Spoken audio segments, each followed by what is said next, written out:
Hello friends. So my last video was on combinations for difficult married life or for challenges in your marriage.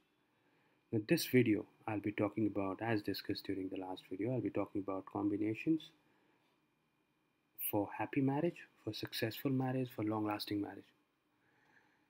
Now again I did a research on around 30 charts, 35 charts on couple having successful married life, and some of the key combinations which I saw in the charts, I'll be discussing about that in this video. So let's start.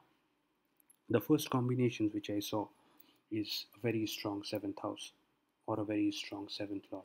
The seventh lord, if it is well placed, if it is associated with benefics, a Jupiter or a Venus, if seventh house gets aspected by good planets, maybe a Jupiter aspects or a moon aspect or a Mercury or a Venus aspect to seventh house, that can indicate strong married life.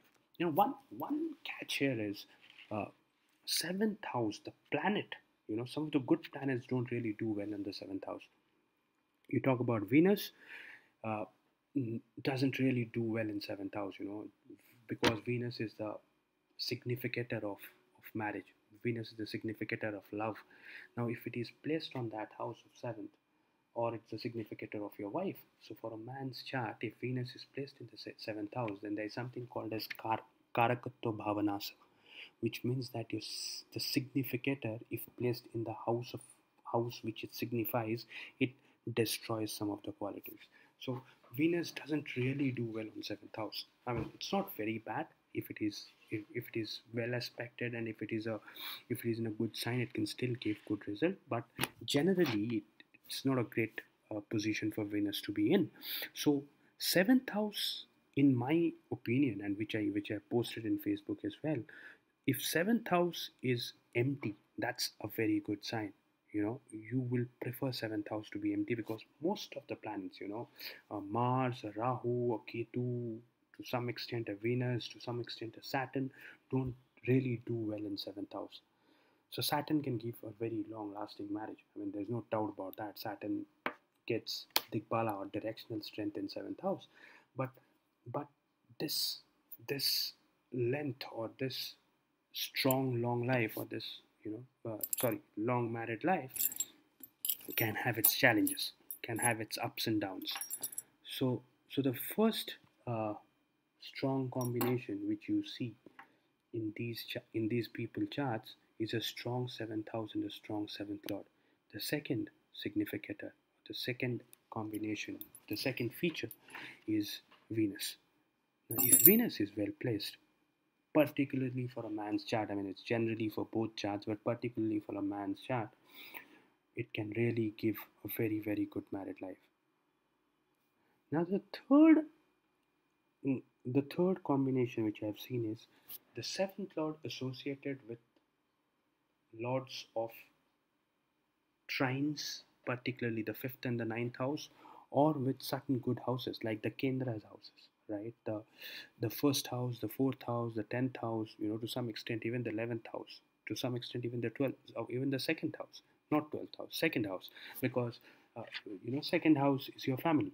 So if the seventh lord is associated, conjunct, or aspected by these house lord, that can really strengthen your marriage. That can really strengthen your marriage. So quickly, the combinations which I see in happy people's married life, or in successful married life: one, strong seventh house, strong seventh lord. Second, Venus well placed, Venus getting good strength. The third is the seventh lord associated with benefics, or with lords of trines or kendras, and also 11th and second house to some extent. So that can give good married life.